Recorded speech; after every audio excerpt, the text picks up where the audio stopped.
everyone, this is Sue with Ully Cat's Designs and Ully Cat's World blog. And I have a process video for Craft Roulette episode 267. The parameters were a 4-bar card, which is 3.5 wide and 4 7/8 tall. The colors were craft store colors. The element was sews, sewing, or sewn, and random was stencil. I quickly made this card using things that I had on hand. The sewing and stencil part is this background die from Pink Fresh, which actually puts in stitch marks. And I think this side may show the stitches a little bit better. And my video later on will explain all of my stencils. These are handmade stencils, and that's what the rest of the process video will be about. This is waffle flower little sentiments. Taken one from each of those.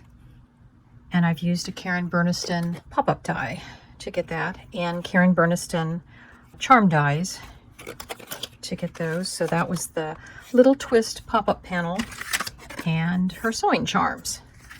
And the buttons, I've just put some glossy accents on to get that kind of plastic looking button texture.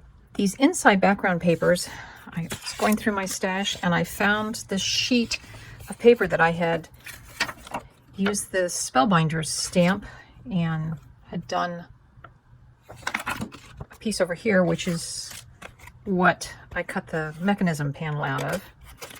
We can watch the video on how I stenciled and created the stencils that colored in this stitched cover plate die. I wanted to share with you how I made the inked stenciled cover pieces for my card. I used the cover plate, the stitched diamonds, and I created out of 8.5 by 6 inch wide. I made some masks or stencils, however you want to say it. There's 4 different stencils that I created.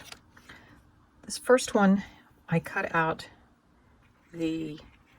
not the smallest inside square, but the next largest one. And I cut out all of those where they would be. I then proceeded to cut out the large square, and I went inside the stitch marks for all of them. But I started with putting circles on ones that I didn't necessarily want, but I wanted to see what the pattern was.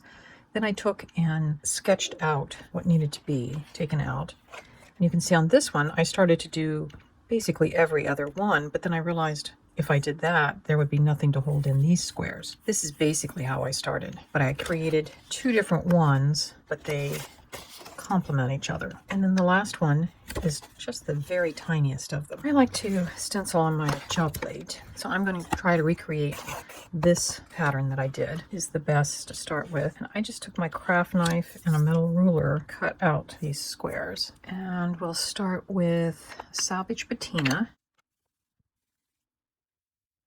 That layer is done, and then to line these up, I usually just try to get where it looks like there's pretty much even borders around them. And this is saltwater taffy. You can see I'm using a narrower brush. This is actually a makeup brush that I've found works just as well. You want to think about your colors as you go along with this, because you will get some overlap of the ink colors. You can see there. So we're starting to get a little darkening along the edges of the blue. And there's that layer. So now I'm turning the stencil around, and I'm going to do reverse ones. Again, lining it up where it looks like I've got fairly even margins around. And I'm still using the saltwater taffy. The cardstock I chose to make all the stencils out of is a 100-pound smooth cardstock. As you can see, I die cut into the center of it, the background plate, and then use the background plate stitch marks to be my guides on where to cut. And using a craft knife with a metal straight edge or ruler. And now you can see that pattern. And again, we're just lining up the edges. And this is dried marigold, so it's kind of an orangish. So there's the top side, and now we'll line up bottom side.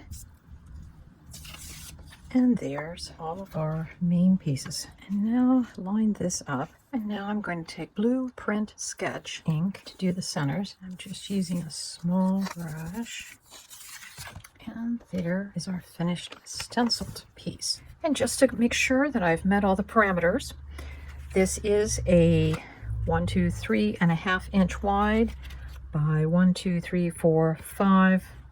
So that is a 4-bar card. We have our craft store colors, because I know I purchased these Distress Ink cubes from Joann's, and these sewn elements, there's lots of them throughout the card, from the needle and thread, the button, the stitched background,